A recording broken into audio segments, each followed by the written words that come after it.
မင်္ဂလာပါရှင်ဒီနေ့မျှဝေပေးမှာကတော့ကိုတိုင်းဒီကြောင်းလေးပါရှင်ကိုတိုင်းတဲ့ခါမှာကျမတို့အရင်ဆုံးလေပင်ပက်လက်တိုင်းမယ်ပေါ့နော်လေပင်ပက်လက်တိုင်းတဲ့ခါမှာလေပင်ရဲ့အောက်ခြေရင်ကနေပြီးတော့ရှေ့နောက်ကိုပတ်ပြီးတိုင်းရပါမယ်လေပင်ပက်လက်ပြီးတဲ့ခါမှာရင်ပက်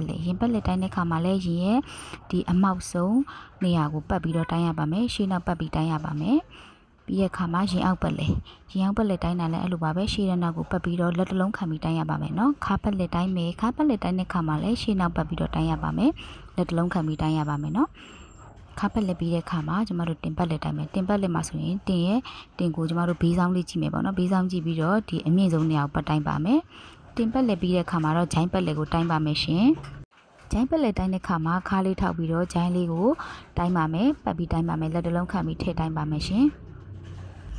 ်ပြီးရင်ကျမတို့ဗာတိုင်းလဲဆိုရင်ရှေ့ရင်ကျတိုင်းပဲရှေ့ရင်ကျတိုင်းတဲ့ခါမှာကရင်ရဲ့အပေါ်ပိုင်းလေးကိုဒီဂျိုင်းနဲ့ဆက်တဲ့နေရာလေးကိုပဲတိုင်းပါပါရှေ့နောက်ပတ်ပြီးတိုင်းစရာမလိုတော့ပါဘူးနောက်တစ်ခုကတော့ရင်ဝေးနှုတ်ဝေးကိုတိုင်းပါမယ်တိုင်းတဲ့ခါမှာကျမဒီဘက်ပုံလေးမှာကဒီတိုင်းပြထားတာနည်းနည်းလေးရှုပ်နေလို့ဟိုဘက်လေးမှာပုံအသေးလေးထပ်ဆွဲပြီးတော့တိုင်းပြပေးပါမယ်အဲ့ဒီမှာကရင်ဝေးဆိုတာကရင်ဝေးနှုတ်ဝေးဆိုလို့ရှိရင်ဒီရင်သားနှစ်ခုလုံးရဲ့အကွာဝေးထိတ်ကနေတိုင်းမယ်ပေါ့နော်အဲ့ဒီထိတ်ရဲ့နှစ်ခုရဲ့အကွာဝေးလေးကိုတိုင်းပါပါအဲ့ဒါကရင်တစ်ခုနဲ့တစ်ခုအကွာဝေးကိုပြောတာပေါ့နော်ရင်ဝေးနှုတ်ဝေးဖြစ်ပါတယ်ပြီးတဲ့ခါမှာ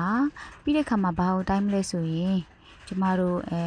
့ပခုံးကနေပြီးတော့ရင်ထိတ်ကိုတိုင်းမယ်ပခုံးကရင်ထိတ်ဆိုလို့ရှိရင်လေဒီပေကျိုးကိုပခုံးဆက်မှာတင်မယ်ပခုံးဆက်ကနေပြီးတော့ဆော့ကရင်ရဲ့အမိုးပေါင်ဆုံးနေရပါတော့အဲ့ဒီထိတ်ကိုတိုင်းရပါမယ်ဖြောက်နေအောင်တိုင်းရပါမယ်ဒေါင်းလိုက်ဖြောက်နေအောင်တိုင်းရပါမယ်အဲ့ဒါကပခုံးမှရင်ထိတ်ဖြစ်ပါတယ်ပခုံးမှရင်ထိတ်ကိုတိုင်းပြီးသွားတဲ့အခါကျရင်ဘာထပ်တိုင်းမလဲဆိုတော့ပခုံးမှရင်အောက်ဒါဆိုရင်ကျမတို့ဆော့ရင်ပတ်လေရင်အောက်ပတ်လေတိုင်းထားတဲ့နေရာပေါ့နော်ရင်အောက်ပတ်လေတိုင်းထားတဲ့နေရာတွေဆွဲချပြီးတိုင်းပါပါပခုံးမှရင်အောက်ကိုဒေါင်းလိုက်တန်းနေအောင်တိုင်းပါမယ်ပခုံးမှရင်ထိတ်ပခုံးမှရင်အောက်ဆိုပြီးတိုင်းပြီးသွားတဲ့ခါကျရင်ကျမတို့ဘာကိုတိုင်းမလဲဆိုရင်ရင်တအုံလုံးကိုပတ်တိုင်းပါမယ်ရင်တအုံလုံးပတ်တိုင်းတဲ့ခါမှာဒီရင်ပုံတစ်လုံးလုံးရဲ့အပေါ်အောက်ဘေးညာအဲ့ဒါကိုကျမတို့ပတ်ပြီးတိုင်းပါမယ်ရင်ဝေးနှုတ်ဝေးပြီးသွားတဲ့ခါမှာကျမတို့ဘာတိုင်းမလဲဆိုရင်ရင်တအုံလုံးကိုတိုင်းပါမယ်ရင်တအုံလုံးတိုင်းတဲ့ခါမှာဒီရင်တအုံလုံးရဲ့အခြေကဘယ်နေရာအထိတိုင်းရမှမသိဘူးဆိုရင်ဆော့တော့ကကျမတို့လက်ချပြီးတိုင်းခဲ့တဲ့ဒီရှေ့ရင်ကျဂျိုင်းဆက်နေရာလေးလေအပေါ်ရဲ့ဒီရှေ့ရင်ကျနေရာနဲ့အောက်မှာဆိုရင်အောက်ပတ်လဲဆိုပြီးတော့ရင်အမိုးမောင်ဆုံးရဲ့အောက်ကနေပတ်တိုင်းထားတဲ့နေရာရှိတယ်အဲ့ဒီနေရာကိုအပေါ်နဲ့အောက်ကိုဆက်ပြီးတိုင်းမယ်ဆိုရင်ကျမတို့ရင်တအုံလုံးတိုင်းတာရပါမယ်ဒါဆိုရင်ဒါကအပေါ်ကရှေ့ရင်ကျဒါကအောက်ကရင်အောက်ပတ်လည်မြင်းဆိုပြီးကျမတို့တိုင်းထားရရှိရလေအဲ့တော့ရင်တအုံလုံးကိုကျမတို့ဘေးပင်ညာအပေါ်အောက်ပတ်ပြီးတိုင်းပြီးတဲ့အခါမှာဆိုလို့ရှိရင်ဒီရင်ထိတ်ကနေပြီးတော့အပေါ်ဆိုရင်ဒါကရင်ပေါ်ရင်ထိတ်ကနေအောက်ဘက်ကိုတိုင်းတာကရင်အောက်ဒါဆိုရင်ရင်ပေါ်ရင်အောက်ဆိုပြီးတော့ကျမတို့ထပ်ရပါမယ်အခုနောက်ထပ်ကျမတို့ကဘာတွေကိုတိုင်းတော့မလဲဆိုရင်လက်တွေကိုတိုင်းတော့မယ်လက်တွေကိုတိုင်းတဲ့ခါမှာဘယ်ကနေစတိုင်းရမှမသိဘူးဆိုရင်ကျမတို့ကပခုံးဆက်လေးကိုအရင်မှတ်မယ်ပေါ့နော်အဲ့ဒီပခုံးဆက်ကဒီရှေ့ရင်ကျင်းနဲ့ဒီအပေါ်ပခုံးနဲ့ဆက်တဲ့နေရာကနေပြီးတော့ဒါကကျမတို့အပေါ်ကပခုံးဆက်အဲ့ပခုံးဆက်ကနေပြီးတော့မှလက်ရဲ့လက်ဝတွေလက်တိုင်တွေလက်အတူအရှိတွေကျမတို့တိုင်းတော့မှာပါအခုကျမတို့လက်တိုင်အောင်စတိုင်းပါမယ်လက်တိုင်ကိုတိုင်းတော့မယ်ဆိုတော့ဘာကိုလိုလာမလဲဆိုရင်ဒီလက်မောင်းရဲ့အတုပ်ဆုံးဖြစ်တဲ့လက်မောင်းယွန်းဝါကိုလိုလာပါပြီလက်မောင်းယွန်းဝါပက်လက်ကိုလိုတဲ့အခါမှာအဲ့နေရာလေးထည့်ကိုပေကျိုးလေးထည့်ပြီးတော့ရေပြင်းညီလိုင်းပုံစံမျိုးလေးပတ်တိုင်းပေးရပါမယ်နော်အဲ့ဒီပတ်လိုင်းတဲ့အကွာဝေးလေးနဲ့အပေါ်ကဆောပခုံးဆက်နေရာလေးနဲ့ကိုချလိုက်မယ်ဆိုရင်အဲ့ဒါကဘာလဲဆိုရင်လက်တိုင်ရပါမယ်လက်မောင်းရုံးကပတ်လဲရနေပြီးတော့အပေါ်ကပခုံးဆက်နဲ့ပတ်တိုင်းတဲ့နေရာလေးကအပေါ်ရှော့ချတာကလက်တိုင်ပြီးတဲ့ခါမှာကျမတို့တထောင်စစ်တိုင်းဆိုတာလေလိုအပ်ရင်ထုံသုံးပါမယ်လက်ရှိလေးချုပ်တဲ့ခါမှာတထောင်စစ်နေရာမှာဘယ်လောက်ထိအတိုင်းတာယူမလဲဆိုတာကိုသိလို့ရအောင်လို့တထောင်စစ်အရှိကိုတိုင်းတယ်တထောင်စစ်အရှိတိုင်းပြီးကျမတို့လက်တူပုံမှန်အင်ကြီးအိမ်နေဝတ်တဲ့အပွားဝတ်တွေပါလို့ဆိုလို့ရှိရင်ဒီအိမ်လက်တူတိုင်းမယ်လက်တူပြီးရင်ဟိုလက်ရှိဆိုလို့ရှိရင်လက်ဖြားလောက်ထိတိုင်းမယ်ပေါ့နော်ဒါကလက်ရှိအဲ့တော့အတူရှိတဲ့ဘယ်နေရာမှာပဲတိုင်းကျမတို့တထောင်စစ်ပဲဖြစ်ဖြစ်လက်ဖြားပဲဖြစ်ဖြစ်လက်မောင်းရင်းပဲဖြစ်ဖြစ်အဲ့ဒီနေရာတွေမှာဘာလုပ်မလဲဆိုရင်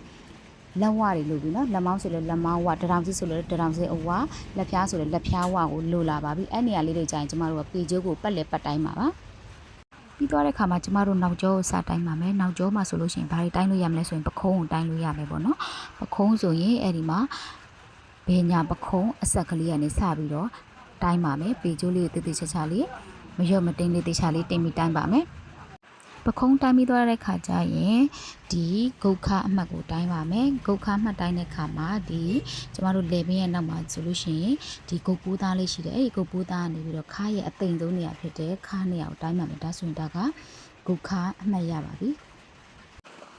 ပြီးသွားတဲ့ခါကျရင်ကျမတို့နောက်ကျောကျယ်ကိုတိုင်းမယ်နောက်ကျောကျယ်တိုင်းတဲ့ခါမှာဒီကျမတို့လက်ကိုခြာတာလက်ခြာထားတဲ့ခါမှာဒီနောက်ကျောနဲ့ဒီလက်ခြာထားတဲ့ဂျိုင်းဆက်နေရာရှိတဲ့နေရာကိုကျမတို့တိုင်းမယ်အဲ့ဒီခါမှာဆိုလို့ရှိရင်ပုံမှန်နေကြတိုင်းမယ်နေရပါမယ်เนาะပခုံးကိုဒီကုန်းထားတာဒီအရန်ခါရခွတ်ထားတာတွေလုပ်လို့မရပါဘူးကျမတို့ပုံမှန်နေကြအတိုင်းနေပြီးတော့အဲ့ဒီကျောကျယ်လေးကိုတေချာလေးတိုင်းပါမယ်ပြီးတဲ့ခါကျလို့ရှိရင်ဘာလို့လဲဆိုရင်ကျမတို့ခါပက်လေတော့เนาะခါပက်လေတိုင်းထားတဲ့နေရာကနေပြီးတော့အောက်ကိုနည်းနည်းရှောရင်အမှခါဝပက်လေဆိုတာရှိတယ်ခါဝပက်လေတနည်းအားဖြင့်အဲ့ဒါကဘိုက်ပက်လေပေါ့เนาะနည်းနည်းလေးပို့ပြီးတော့ခါထက်ပို့ပူတယ်အဲ့နေရာလေးကခါဝပက်လေတနည်းအားဖြင့်ဘိုက်ပက်လေနဲ့အတိုင်းချင်းတူတယ်ပေါ့เนาะပြီးတဲ့ခါမှာကျမတို့ခါမတင်အမြင့်ဆိုပြီးတိုင်းမယ်ခါမတင်အမြင့်တိုင်းတဲ့ခါမှာနောက်ကနေတိုင်းရင်တိတ်မလွယ်ဘူးဘေးဆောင်လေး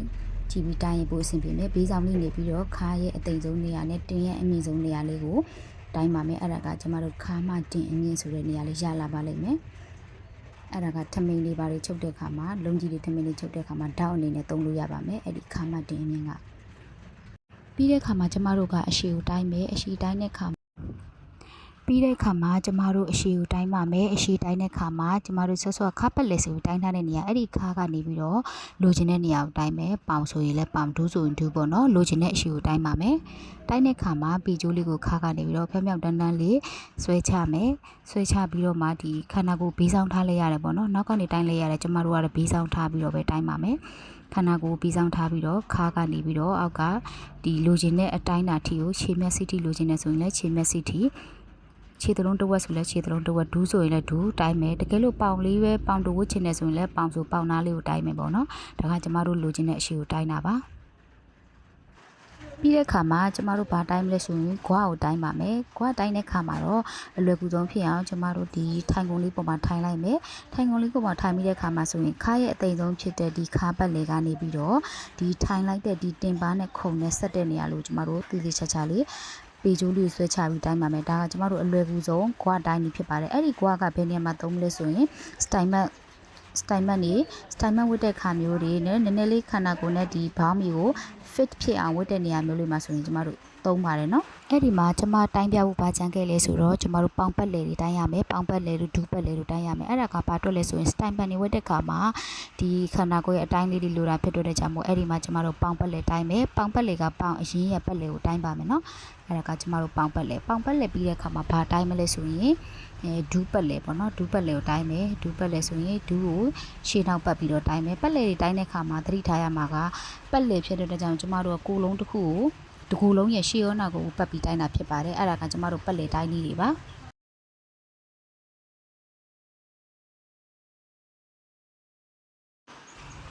ြီးတဲ့ခါမှာကျမတို့ခြေဝါကိုတိုင်းပါမယ်ခြေဝါတိုင်းတဲ့ခါမှာခြေဖနှောက်နဲ့ခြေပမူနာလေးကိုပတ်ပြီးတိုင်းပါမယ်ဘာကြောင့်လဲဆိုတော့ကျမတို့ဘောင်းမီဝတ်တဲ့ခါမှာဒီခြေထောက်ကြီးကမဆန့်ပါဆိုလို့เนาะဆွဲတဲ့ခါမှာခြေထောက်နေရာမှာတက်ပါဆိုလို့ခြေဖနှောက်နဲ့ခြေပမူကိုတစောင်းလေးတိုင်းပါမယ်အဲ့ဒါကကျမတို့ခြေဝါရဲ့ပတ်လေအကျယ်ပါ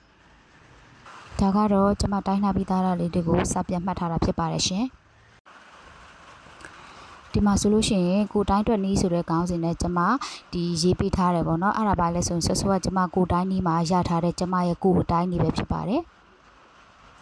ကျမရဲ့ကိုတိုင်းနီးတွေတယောက်နဲ့တယောက်တော့မတူနိုင်ဘူးပေါ့နော်ဒါကျမရဲ့ကိုတိုင်းနီးတွေဖြစ်တယ်ဒီဘက်မှာဆိုလို့ရှိရင်စတိုင်မန်အတွက်လည်းဒီမှာတိုင်းထားတဲ့ကွာတွေပေါင်းတွေဒူးတွေအကုန်လုံးတိုင်းထားတဲ့အတိုင်းတွေအကုန်လုံးချပြီးထားပါတယ်အဲ့ဒါတွေကိုကျမကဒီကိုတိုင်းတွက်နီးဆိုတဲ့ခေါင်းစဉ်လေးနဲ့ကျမထပ်ပြီးတော့ဒီအတိုင်းတွေကိုဘယ်လိုတွက်ရမလဲဆိုတာကိုကျမထပ်ပြီးတော့ဗီဒီယိုလေးမျှဝေပေးပါဦးမယ်ရှင်ဗီဒီယိုလေးကိုအဆုံးထိကြည့်ရှုပေးတဲ့အတွက်လည်းတကယ်ပဲတူတယောက်ချင်းစီကိုကျေးဇူးတင်ပါတယ်ရှင်နောက်ထပ်ဗီဒီယိုတွေမှာပြန်လည်ဆုံတွေ့ကြပါမယ်ရှင်ကျေးဇူးတင်ပါတယ်ရှင်